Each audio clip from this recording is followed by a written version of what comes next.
For today's topic, I've been really excited about this. I've basically been begging to preach on this ever since Crystal got here.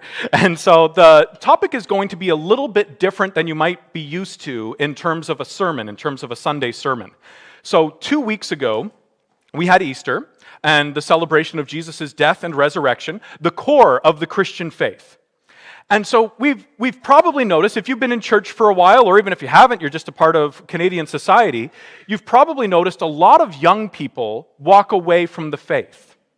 And it's like in a lot of Christian circles, it's considered a bit of an epidemic, that like just you get out to college and university and they just leave the faith, right? So something that helps in that regard is called apologetics. If you're not familiar with that term, it basically means giving answers to tough questions and challenges to the Christian faith. And we are called, if you're kind of thinking like, oh, are we supposed to do that? It's actually a biblical mandate in different places, but the most explicit one is in 1 Peter 3:15, where it says we should be able to give a defense for our faith, and that we should do it in gentleness and respect. So the most important thing to the Christian faith is the resurrection. And you would think, why should anyone believe the resurrection? Do you have to just be born into a family that's already Christian, so you grow up believing it? The entire faith hinges upon it. Do I just have to hope it's true? Or are there actually good reasons for thinking that it's true? And I would say, yes, there are very good reasons for thinking the resurrection of Jesus Christ literally happened. God has given us rational minds, and Scripture tells us that we should be able to have a reason for our faith, and we do have good historical evidences for the truth of Christianity. In fact, I would say it's the only religion that actually has evidence in its favor, that you can show that it's true. You don't just have to hope, you can actually show that it's true. So the purpose of today, a little bit different, but it's an apologetics sermon, and I'm going to be giving you different pieces of evidence for the Christian faith, for the resurrection specifically. So hopefully you can find this encouraging in your own faith when you go through times of doubt. I know one of my students, master's student, she's going to school to be a pastor. And she says, I have doubts at times too, right? Pastors have doubts. And she says, I'm reminded in my moments of doubt where God feels distant or where something seems wrong, and I have moments of doubt, I'm reminded of this sort of content. She likes apologetics. So she's reminded of this sort of content that it encourages her in those moments. Even if I don't feel like it's true right now, I know that it is objectively because of the evidence. So hopefully it's encouraging to you, it strengthens your faith, and will help you in your witness. That's my goal. I think it's really important for us to share Jesus Christ with people, and hopefully today you can learn a little bit and be able to share it with your friends, family, and coworkers, and be able to be an encouragement and a witness to people in the world. So, the resurrection is very important to Christianity. In 1 Corinthians 15:14, it says, "If Christ has not been raised, our preaching is worthless, and so is your faith." So if Jesus rose from the dead, Christianity is true. And if he did not rise from the dead, Christianity is false. So you would think if there's anything within the faith that you just have to have blind, irrational faith and just hope it's true, you would think it'd be the resurrection. But the resurrection is actually the strongest piece of evidence for the truth of Christianity. So here's how today is going to work. I'm actually going to present an argument to you. Meaning I'm going to give reasons to believe a conclusion. I'm going to argue something. So what I'm going to do, I am going to present historical evidences to you. And these are not historical evidences that you have to be a Christian in order to believe. That would kind of defeat the purpose, right? Trying to convince you Christianity is true by giving you evidences that you have to be a Christian to believe. That wouldn't work. So I'm going to give you evidences that universally, they're accepted in scholarly historical circles. So if someone actually knows what they're talking about, not somebody on the internet going on a rant or something, if somebody actually knows what they're talking about and they have a PhD in history, they agree with everything that we're going to be going through today. These facts are non-controversial. I know it is controversial, it's religion, right? But these facts are non-controversial. They are true. Then we're going to look at a bunch of possible explanations of the historical evidence. So we're going to say, here's a bunch of evidence, here's all the different types of explanations that people have come up with. There's a lot of non-Christian historians, theologians, and philosophers that know about these facts and they've tried to come up with reasons to explain them all in a non-Christian way. So they have a bunch of what's called secular, meaning non-religious, secular, non-supernatural explanations for all the historical data. So we're going to look at them all and see whether or not they stand up to the tests. So my argument is the resurrection is actually the best explanation of the data. It does not require a blind or irrational faith. It is an informed and reasonable faith. And if you follow the evidence, the historical evidence that everybody agrees upon, you should be a Christian. So first of all, before we dive into some of the data, you might meet somebody like this, trust me, I know everything, and they might disagree with your facts, right? People disagree on everything under the sun, right? You're going to find people that disagree with the facts. So if they have this sort of attitude, it can be helpful to gently point out all historians agree with the facts that we're going to go through today. They're non-controversial. So if you meet somebody that disagrees with the facts we're going to go through today, which you will, people disagree with everything, you can try to gently point out, are you trying to say that you, without an education in the field, are more intelligent than literally every scholar in the world right now on this topic?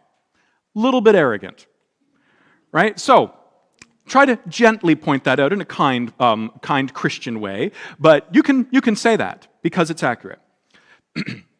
So the argument that we're going to look at, all historians agree with this. So let's look at our first fact. I'm going to give you 6 of them. So our first fact, Jesus died by crucifixion. There's lots of evidence for this. Some people will toss out things like, oh, well, there's no evidence that Jesus even lived, or this sort of nonsense sort of thing. All this stuff on the side there, I won't read it off to you, right? But all of those are just the names of the sources that talk about the crucifixion of Jesus Christ within a very early sort of tradition. There are many books in the New Testament.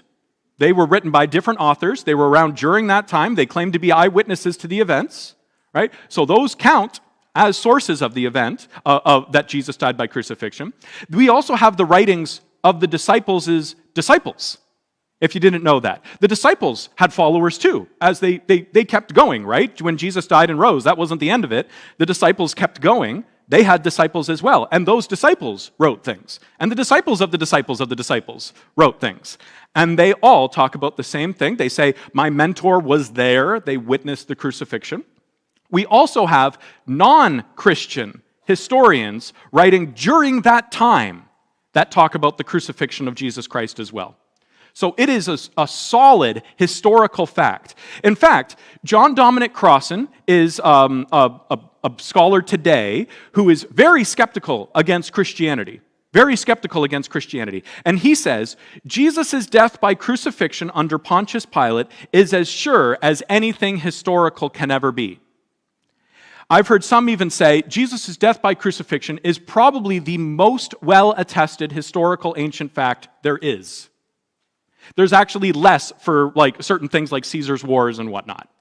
We have more evidence for that than just about anything else. So pretty solid fact. Fact number 2, the disciples strongly believed the resurrection. Now notice, I am not saying that all historians agree Jesus actually rose. Right? Lots of historians don't believe that. They're not Christians.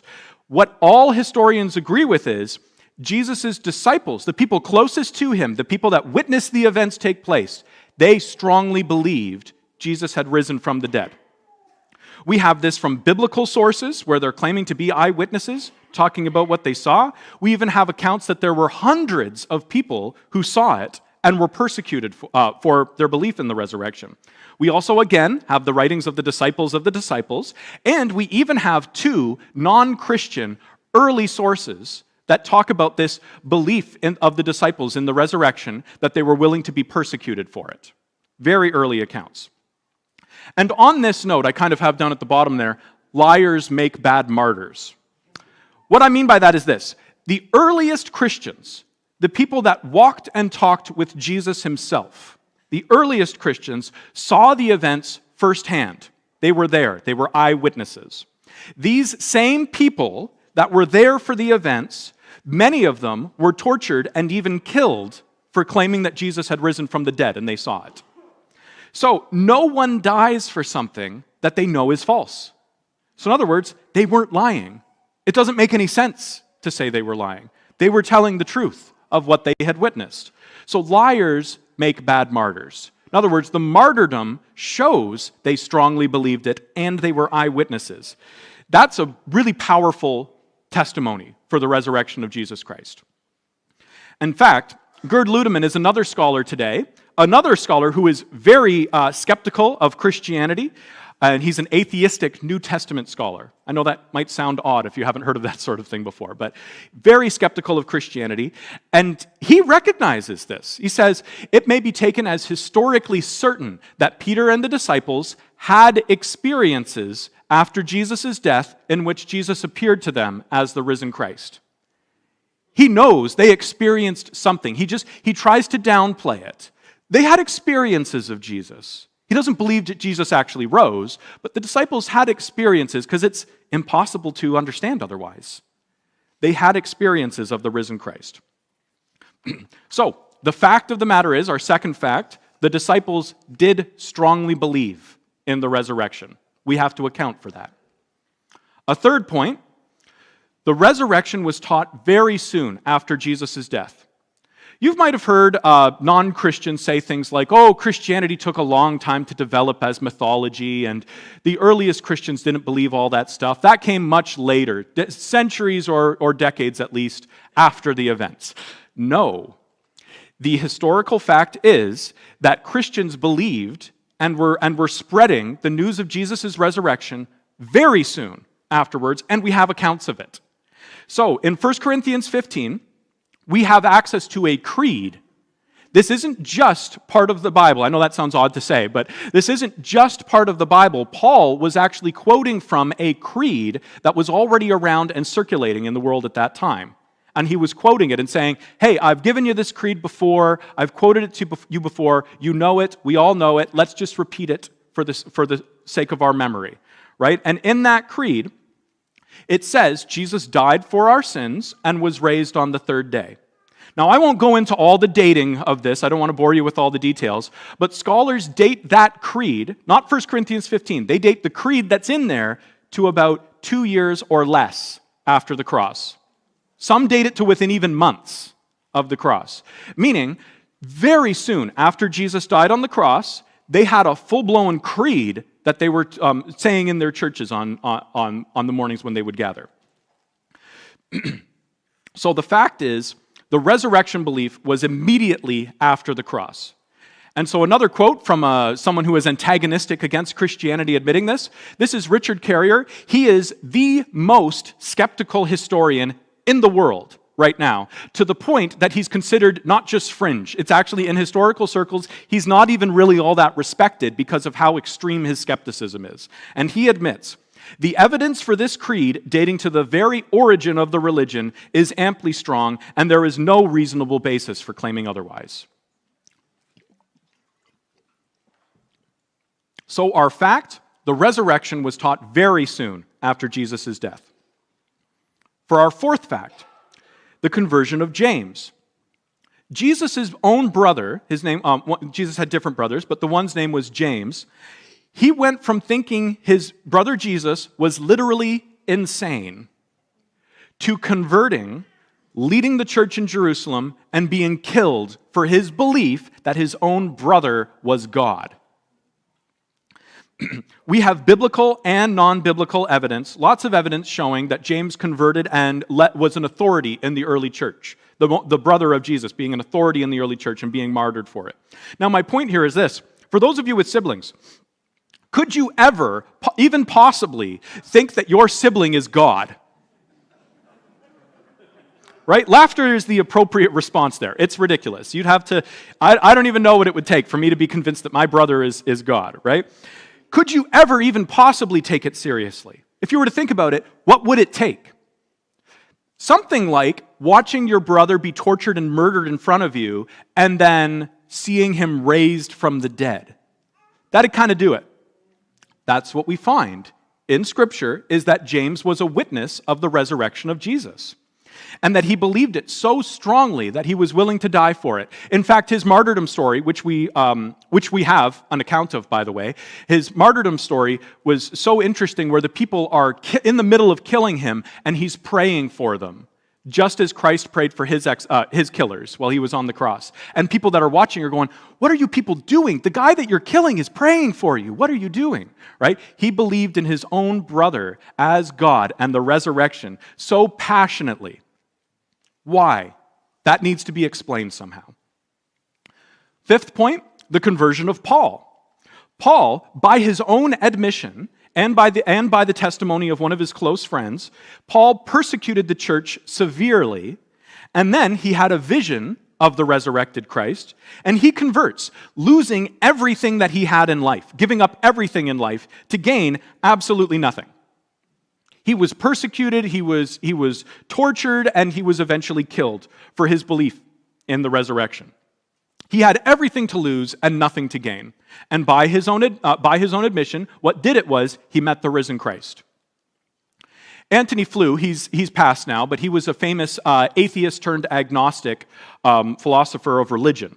And so he was antagonistic against the faith. He literally debated against Christianity publicly. And he admits, the evidence of Paul is certainly important and strong, precisely because he was a convert. He was not a prior believer, he was not an apostle, and the evidence that he hadn't been previously a believer is about as clear as it could have been because he had been an active opponent. I think this has to be accepted as one of the most powerful bits of evidence that there is, precisely because he was converted by his vision. So, our fifth fact, Paul went from persecuting the church to giving up everything in his life just to be killed. How do we make sense of that? That needs to be accounted for. Then our last fact is the empty tomb. Now this one I give a little bit of a caveat here. Only about 70% of historians agree with the empty tomb. So some do still deny it. So I want to make that clear here. But I think we should still include this because we have very good reason to think the tomb was empty. If Jesus was killed and put in a tomb, and the tomb wasn't empty, there's still a body there. Really easy answer for the Jews and the Romans. They don't want Christianity to start. They're against Christianity. All you got to do is direct people to the body of Jesus and point it out. Hey, there he is. He's in the tomb right now. So much for your resurrection. Right? The earliest opponents of Christianity couldn't show the tomb was empty because it couldn't show that there was somebody in the tomb because it was empty. They knew they couldn't do that.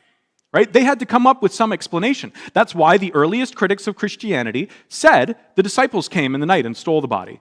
They knew they had to explain the empty tomb. It was powerful evidence. If the tomb was not empty, they'd just show the body. Really easy. I should also mention, in regard to all 6 of these facts, there's something called the Jerusalem factor. Meaning, all these historical events happened in Jerusalem, which is a public place, very populated. There were lots of eyewitnesses to the events. So it was very easily verified or discredited. Very easy. In fact, imagine trying to pull a prank on everybody in the culture among the people that were there for the event you're trying to prank them on. Right? They were witnesses of the events that were taking place.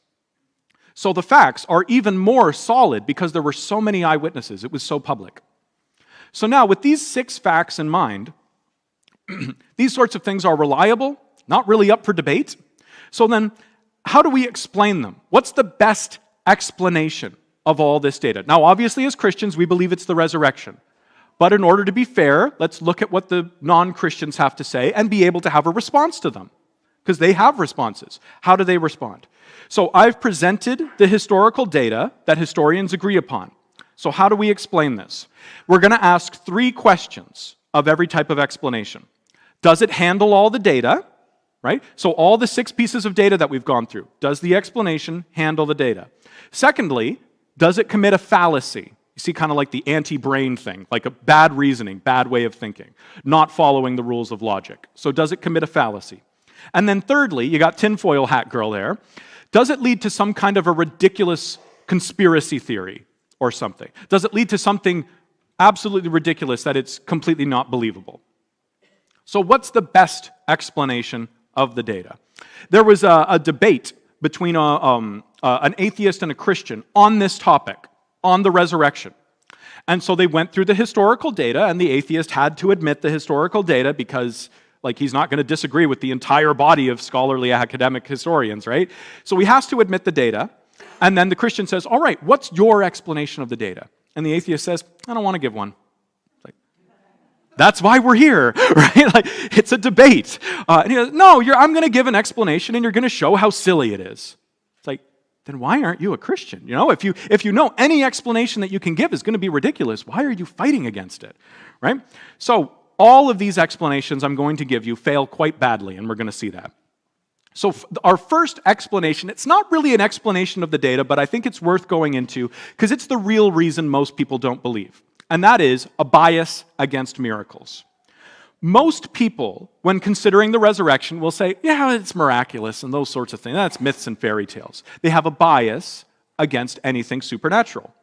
Now notice, this isn't a reason, this isn't an argument, this isn't evidence. This is a presumption, something that they bring to the table, they assume it, before even looking at any evidence. And there's no reason in favor of what they're trying to say, that miracles can't happen. This then guides their thinking process so that they will not accept anything outside of their presumption. That's the definition of bias. That's the definition of saying, I'm not willing to even think about this. I already have my thoughts. I'm not going to think. I'm turning my brain off now. That's not a good way to reason about things, right? They're not engaging with the reasoning and the evidence. They're not even willing to accept the possibility. You can't really have, as part of your argument, the denial of the possibility that you're wrong, right? That's just explicitly bias, and that's fallacious. That's a fallacy, to just be biased in your own favor. Practically speaking, what they're saying in this is, well, a miracle didn't happen because miracles can't happen. That's not a reasonable way to argue about this. So this is the real reason lots of people disbelieve the resurrection, and it's a bad way to start. Now, on that note, can we give evidence that miracles do happen? The only way you can really do that is by giving examples of miracles, right? That's really the only way to do that. And I'll just give one for you right now. I had a student, part of my apologetics class, I like to ask my class, who here has witnessed a miracle? And I get a few hands every year.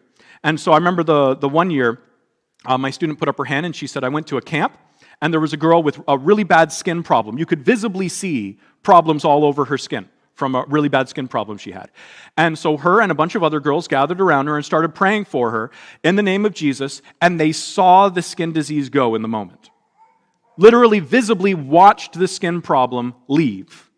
And all the girls that are praying are kind of like, didn't expect it to work, you know? And the girl that had the skin problem is freaking out, like, oh my goodness, I'm actually healed, right?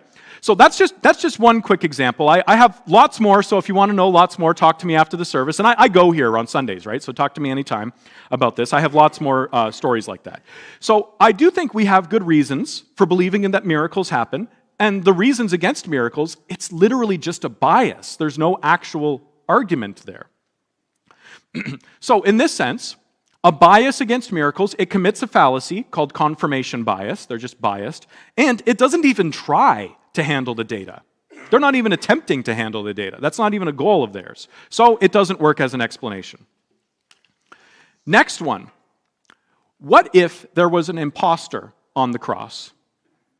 Now, I hear some light giggling. But this is a real theory that people have. In fact, there are, I forget how many now, about 1 billion people in the world or something like that.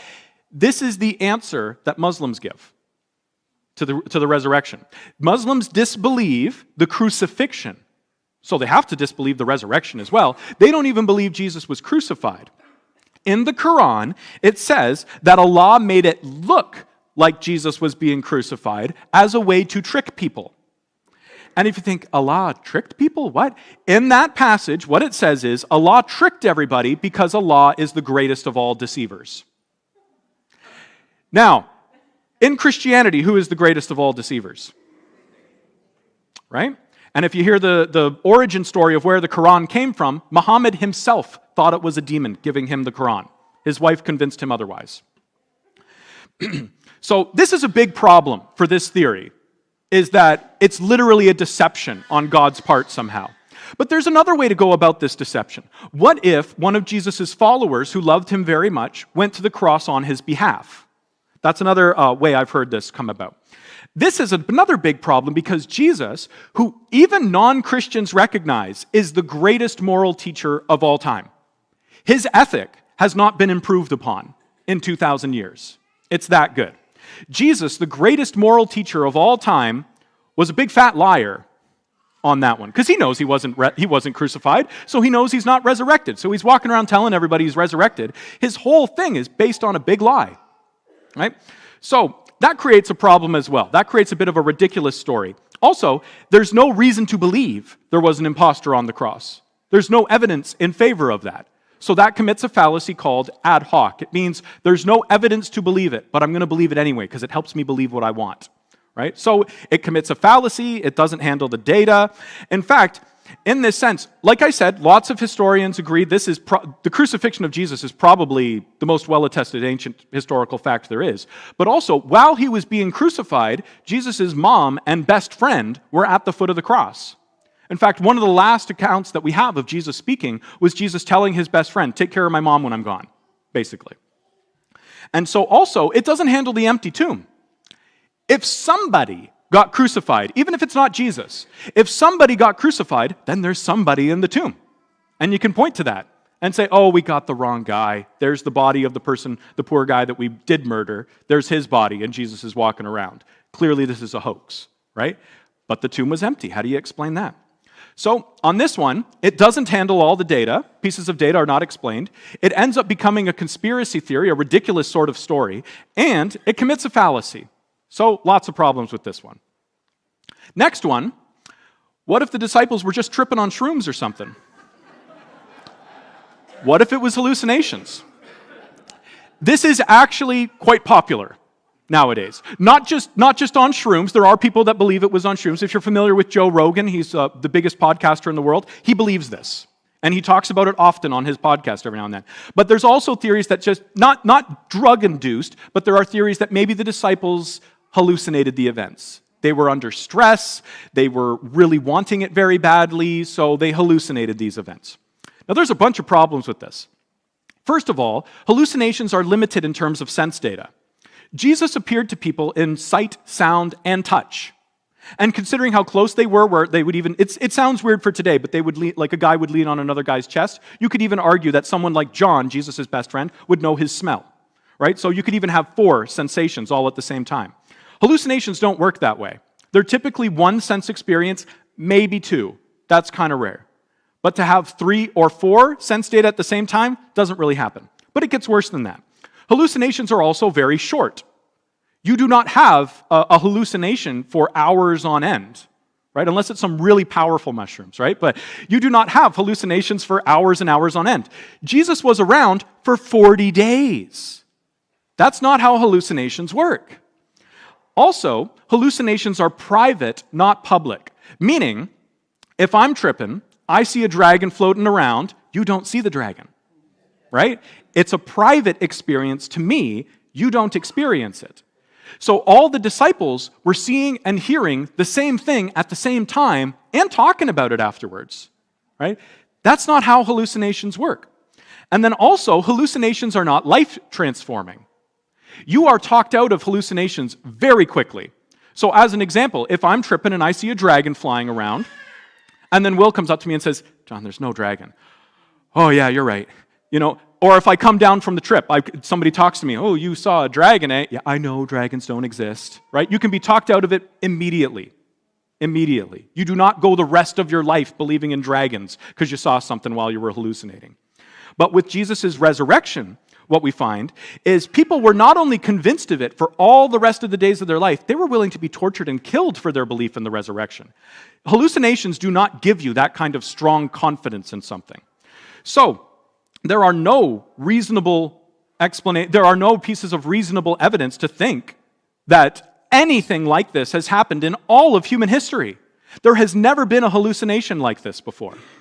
So, it doesn't seem reasonable to think that this was a hallucination. It doesn't handle all the data. It leads to a weird conspiracy theory that hallucinations do this sort of thing, doesn't handle all the data, and it commits another fallacy, again, ad hoc. There's no reason to believe it's the way it was. It just helps you keep your lack of faith. Next one, this is a really popular one. What if Jesus didn't die? What if he just passed out? This is a really popular one in non-Christians today. If you try to bring this up to somebody and say, hey, we heard this really interesting sermon. Do you mind if I run it by you for a second and see what you think? They might bring this one up, because this tends to be the go-to answer for people. This is also called the swoon theory.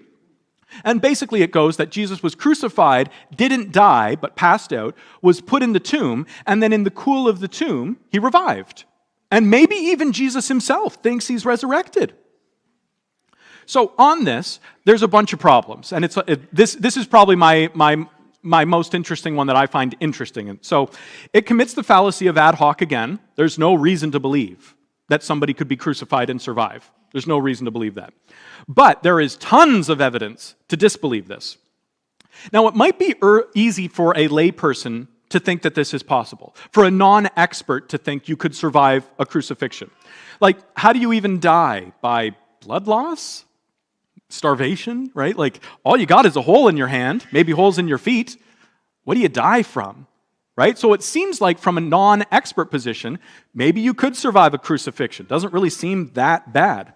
So on that note, scientifically, I won't go into all the details here. It's really interesting, but I won't go into all the details. But long story short, crucifixion kills people. The Journal of the American Medical Association actually did a study on crucifixion, and the goal, it's a strange goal, but their goal was to give Jesus his death certificate. And what they concluded was crucifixion was death by full body asphyxiation. Meaning, so like if somebody chokes me, I'm going to get lack of oxygen to the brain and I will die very quickly. But if you only half choke me and I can't really breathe well, my whole body won't get enough oxygen and my whole body and all the organs will slowly shut down to the point that I die. So what they found with crucifixion is, and sadly we actually know this from studies that the Nazis did as well by crucifying people, is that when you crucify somebody, what happens is there's the high position where you're able to push up, you can breathe normally, but then you sloop down because you're tired and you're hanging by they would actually nail about here, so you'd be hanging on your bone, but you'd be hanging, and that hanging motion puts pressure on your lungs that you can breathe in, but you can't breathe out very well. So you don't get enough breaths, and so what will happen is they'll push up and get some breaths and then go back down. So if you're a strong young person and you haven't been beaten severely, you might be able to last a couple of days. But if you've been beaten really badly and you're experiencing blood loss and you just slump down, you pass out in about 11 minutes, and you die very soon after that. So if you stay in the low position, you die. That's all there is to it. In fact, there have been people today that go through, if you're a hunter, you know the tree stands in the forest where you have to strap yourself in and go up high so you can look around to find the poor defenseless animals? When you strap yourself in and you climb up that thing, if you don't strap yourself in properly and you fall, people have actually hung themselves like a crucifixion victim. Not by their neck, but by their arms. They die by full body asphyxiation. There's also been college pranks where they tie somebody up to like a playground and say, oh, we'll come back and get you in the morning, and they come back and the guy's dead. So if you hang the person up by their arms and they go in the slumped position, the low position, you die very soon, very quickly in that position. Also, even then, the Romans knew these things. So if they look and they say, yeah, is he dead? Oh yeah, he's been in the low position for 20 minutes. He's totally dead. Right? I don't even have to check. He's been in the low position 20 minutes. But I'm going to stab him just to make sure. So they committed a killing blow just to make sure of the death. And historically speaking, we have zero accounts of anybody ever surviving a full Roman crucifixion. So it seems ridiculous on this. It doesn't account for the historical data, but it actually gets worse. Imagine for a moment this is actually true, that somehow Jesus survived the crucifixion. So he's bleeding everywhere, he's a mess physically. They wrap him up and put him in the tomb and put the stone in front. Jesus wakes up, somehow unwraps himself from the inside with massive blood loss, bleeding everywhere from the flogging. He then pushes the massive boulder aside, using his pierced hands and broken body, pushes it aside all by himself. He then overcomes or stealthily slips past an armed Roman guard, where there were at least 4 of them. He then walks all the way through Jerusalem, totally naked, bleeding everywhere, somehow without being seen by anybody. And then he enters a locked room and appears to his disciples, and somehow they are empowered when he says, someday you too can have a body like this. It's a ridiculous story, no matter how you try to frame it. So it leads to a conspiracy theory sort of ridiculous story. It commits fallacies. It doesn't handle all the data, so it doesn't work as an explanation, not even close. Next one. What if the Romans moved the body of Jesus? Or what if the women just went to the wrong tomb? Now again, the Jewish leaders and the Roman authorities did not want Christianity to start. They would gladly point you to the correct tomb. If they moved the body or you just went to the wrong one, they would gladly point you to the wrong tomb. So it doesn't make any sense right off the bat. Also, this actually doesn't explain the strong belief in the resurrection. You might think, oh, well, the tomb's empty. He must be resurrected. That is not the inference that they would have made. In fact, in the historical account that we have of the resurrection, no one believed Jesus rose just from the empty tomb except for John. Everybody else required seeing Jesus risen. If there's an empty tomb, all you think is, oh, where'd he go? Right? They must have moved him. That was the inference the women made. And I can show you that this is true based on your own reasoning. Imagine you have a loved one who died recently, and you're in charge of the funeral. And so you go to the funeral, and the funeral director comes up to you, white-faced, and says, I am so sorry. I am so sorry. We don't know where the body is. Is your immediate conclusion, must have been resurrected? Obviously not, right? You don't jump to that just from a missing body. And neither did they. So they required seeing the risen Christ. So it doesn't explain the belief in the disciples. It doesn't explain the passionate zeal that they had. And it also doesn't explain why James and Paul would convert. If anything, Paul would believe the stories that the Jewish leaders were spreading around that the disciples had stolen the body. Why would Paul give up everything? Why would James believe his own brother was the resurrected Son of God just because the tomb is empty, right? So these two explanations, they don't handle all the data. And again, they commit the fallacy of ad hoc. No reason whatsoever to believe this is the case. So for our last theory here, what if the disciples stole the body? Now, personally, I think this is probably the best explanation from the skeptics. So if somebody's going to disbelieve the resurrection, this is probably the one that they should pick. The reason being, the earliest enemies of Christianity gave this explanation. If there was a better explanation, they would have given it. They knew how ridiculous it was to say that the Romans got the wrong guy, or that the Romans somehow managed to not kill someone. Imagine a Jew in the first century being like, the Romans somehow managed to not kill someone, right? They knew how ridiculous that was. None of the other explanations made any sense to them. So they came up with the disciples stole the body. Now, another problem here, this is just the empty tomb again. All you have is the empty tomb. So that doesn't lead to a belief in the resurrection, once again.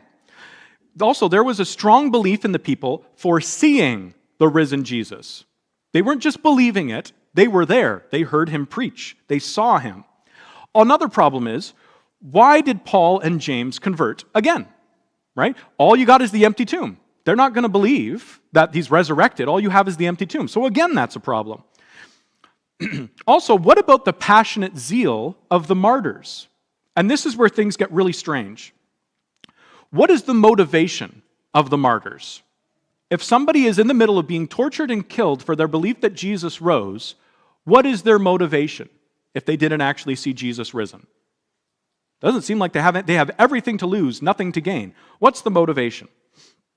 In fact, biblically, it looks like they were cowards. When Jesus got crucified, they ran away. What's empowering them now to come back and spread this new lie around? What goal do they have in stealing the body? What's the goal? What's the motivation? And also, why would you die for something that you know is a lie? Again, liars make bad martyrs. If they stole the body, they know the resurrection is false. So if you picture for a moment with this picture here, suppose that's Peter and John carrying Jesus away, stealing the body out of the tomb. Then Peter and John know it's a lie. They know he's not actually raised. They're taking the body and dumping it somewhere and going to start this hoax, right? They know that it's a lie. But Peter and John were persecuted and killed for their faith. What's the motivation there? It makes no sense. There's no rationality behind it. So, again, it doesn't handle all the data. Some of the historical data doesn't get explained on this view. It commits the fallacy of ad hoc. Again, there's no reason to believe that it's true, and lots against it. And also, it leads to a ridiculous story that doesn't really make sense. What's the motivation here? So, it doesn't work as an explanation. So after considering all of those are all the explanations the world has to offer. After considering all those, I would argue the resurrection of Jesus Christ is the best explanation of the data. All of the naturalistic explanations fail miserably. In fact, the more you think about them, the more silly they get. The best explanation is the resurrection. It explains all the data. All the data is accounted for. It makes complete sense. No fallacies are being committed. There is no logical problems in the argument for the resurrection. Also, it doesn't lead to anything ridiculous or a conspiracy theory. All the data is explained. It admits the historical fact of Jesus' crucifixion. It explains the passionate belief that they had in the resurrection, even to the point of martyrdom. It explains why the resurrection accounts were so early. It explains why James and Paul converted. It explains why the tomb was empty. And it also goes further than that and explains why so many people claim to have seen the risen Jesus. It also explains the explosion of the early church, where people were just coming to Christianity in droves. Why? Because there were people that had witnessed it and were sharing that with them. Now, what I just went through with you happened in a live debate between a Christian and an atheist. And it was a world-famous Christian and a world-famous atheist debating all this. They gave the evidences, they went through all the possible explanations and debated back and forth. And afterwards, a famous non-Christian world-class philosopher was present for it. So world-class philosopher, his name was Charles Hartshorne. And so he's a non-Christian. And so they asked him, okay, Dr. Hartshorne, what do you do with this? You've heard the debate between all the evidence, all the explanations, what do you do with this? And he said, I can neither explain away the evidences to which the Christian appeals, nor can I simply agree with the atheist positions. My metaphysical bias is against resurrections. In other words, I can't agree with the naturalistic secular explanations. They're all too ridiculous. I can't agree with them. I also don't know how to explain the historical evidences. I recognize there are historical evidences that I can't disagree with. I don't know what to do with them. I just have to admit that I'm biased against Christianity being true. World-class philosopher here. I just have to admit I'm biased. I have no good reason. The Christian faith is on solid ground, rationally speaking. He just didn't want to believe. And that's the real problem here. People like their sin. People don't want to believe. They don't want to change. They don't want to accept Christ. It's just bias. So when we look at the reasoning behind it, I would say the foundation of the Christian faith is not based on blind or irrational faith. It's based on a reasonable faith, a well-evidenced faith. In fact, I would say, if you disbelieve the resurrection, you are not being reasonable. You are checking your brain at the door and having to ignore the evidences.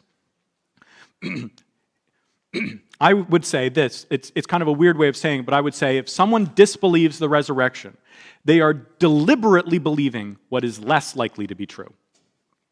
If we follow the evidence where it leads, Jesus Christ was literally raised from the dead. This then, if it's true, should show itself in people's lives, you think, right? People's lives should be transformed. And that's what we see. People's lives are drastically transformed all around us. Countless people experience the life-transforming power of the resurrection of Jesus Christ in their lives. Whole lives and families are restored.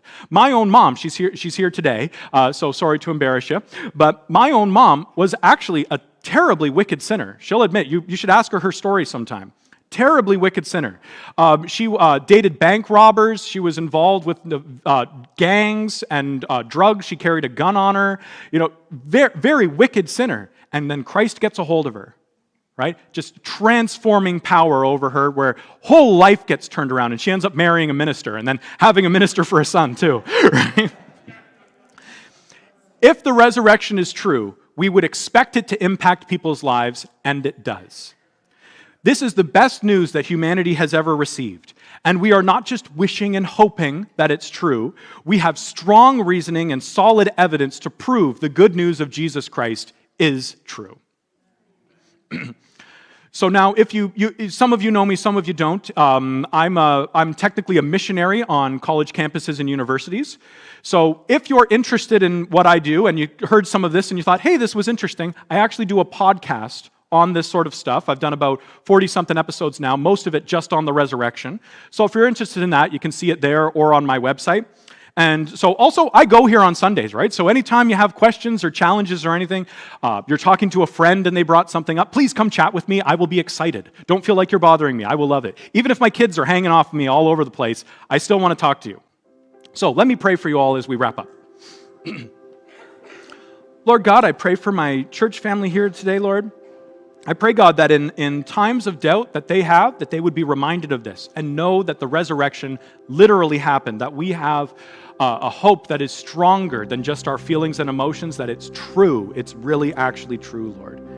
And I pray, Lord, that you would encourage everyone here, that would be an encouragement to them emotionally and spiritually, and that they would draw closer to you because of the real truth of the resurrection. I pray, Lord, that you would give everyone here opportunities to share the gospel with their friends and families and co-workers, Lord, that you would bring these things to memory, that they would have something to chat with them about and share evidences with them, Lord. And I pray, Lord, for anyone here who's not a Christian, that you would guide them to accept this truth, to be able to give up their bias, Lord, and just accept you as Lord and allow your life-transforming power to drastically change them, Lord, I pray. In Jesus' name we pray. Amen. Thank you. If you're interested in more, please like and subscribe to get updates for new content. You can also check out the Ultimate Questions podcast with John Topping, or go to johntopping.com.